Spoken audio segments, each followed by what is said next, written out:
Bonjour, aujourd'hui on va faire une recette polonaise des kluski napagés. Je vous montre. Alors c'est des petits pains cuits à la vapeur que l'on va pouvoir manger nature comme ça, ou avec une viande en sauce, en accompagnement, ou bien tout simplement ouvert et fourré, salé, sucré, en apéritif, en encas. Cela se prête à de nombreuses choses. C'est parti! Pour faire ces kluski, il va nous falloir donc 500 g de farine. Donc c'est de la T45 que j'ai pris. Vous pouvez prendre la T55, ça revient à peu près au même. De la levure, 25 g de levure de boulanger. Là, je vais avoir donc 50 g de beurre fondu, 2 œufs, une bonne pincée de sel et un verre de lait. Alors, comptez entre 20 et 25 centilitres de lait. La première opération de cette recette va être de faire le levain. Donc, on va émietter la levure dans le lait tiède. Donc, j'ai fait tiédir mon lait. Tiédir, c'est-à-dire que quand on met son doigt dedans, ça ne brûle pas. Maintenant, j'ajoute un petit peu de farine. Vous voyez, une cuillère à soupe de farine. Et je mélange. Donc, une fois que la levure est dissoute et qu'on ne voit plus trop de granulés de farine, on réserve, on couvre d'un linge. Alors, on va commencer la pâte. Donc, je rajoute le sel en premier. Je mélange bien.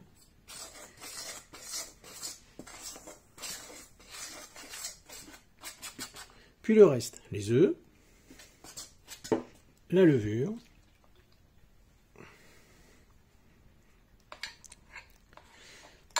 sans oublier de bien gratter le fond,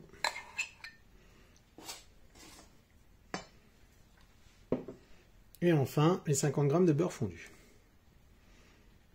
Alors on va commencer à mélanger avec la cuillère, puis on va pétrir la pâte. Donc je garde toujours un petit peu de farine à côté, parce que bien souvent, il faut en rajouter un petit peu.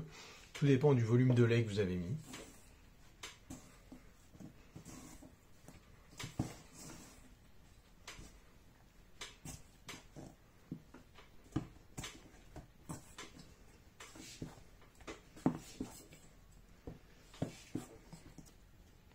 Donc là, la pâte est bien souple. Je la refarine un petit peu et je vais couvrir mon saladier avec ma pâte et laisser reposer entre une demi-heure et 1 heure dans un endroit tiède. Voilà, 1 heure est passée. Alors notre pâte a doublé de volume, voire même triplé. Donc on va la sortir, l'étaler sur le plan de travail. Donc je vais déjà fariner mon plan de travail, comme ça on sera tranquille, ça sera fait. Donc, avec une maryse. Voilà. Donc je dégaze ma pâte. Je refarine. Donc c'est important de bien fariner pour pas que ça colle au rouleau à pâtisserie. Donc maintenant, on va faire comme des petits beignets en fait. J'étale ma pâte avec le rouleau à pâtisserie, donc assez épais quand même. On va dire environ 1 cm. Et maintenant, avec une tasse, je fais des cercles.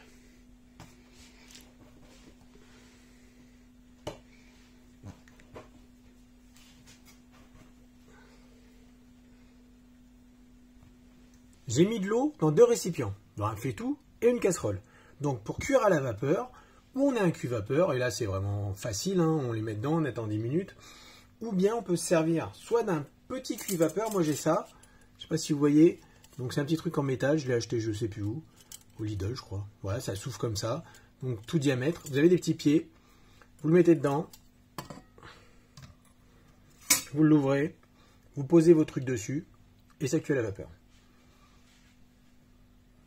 Alors il y a une autre astuce, si vous n'avez pas le petit truc, c'est que vous prenez votre cocotte minute, ou quelque chose, alors il faut une casserole quand même assez large, et piquer un bord, vous voyez, un bord comme ça, vous mettez un linge dessus, un linge propre, et qui n'a pas eu de, comment dire, d'adoucissant, des choses parfumées, une lessive parfumée.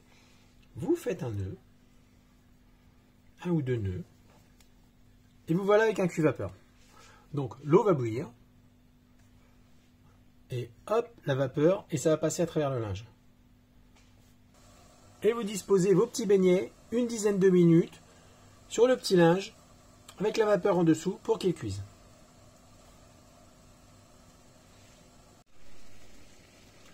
Et pour que ça cuise un peu mieux ou un petit peu plus vite, avec le reste du torchon, vous recouvrez. Voilà.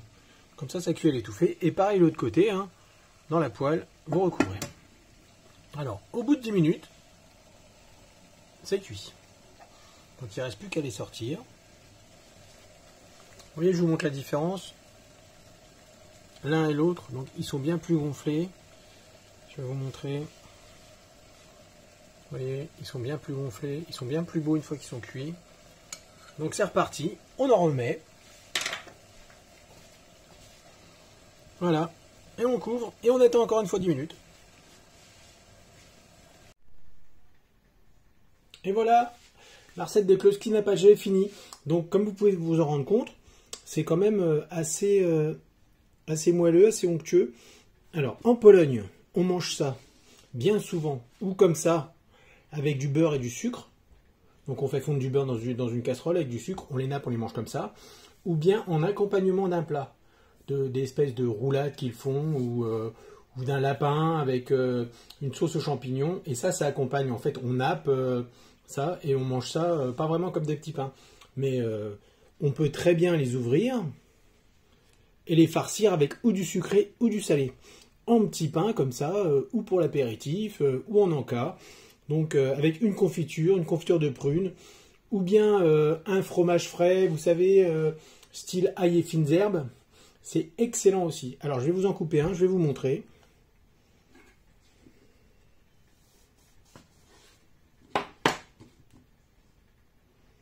Donc vous voyez, on peut les farcir aisément, il y a de quoi faire. On peut très bien mettre dedans. On peut les manger comme ça. Et puis voilà. Donc j'espère que cette recette vous a plu. Je vous souhaite une bonne journée.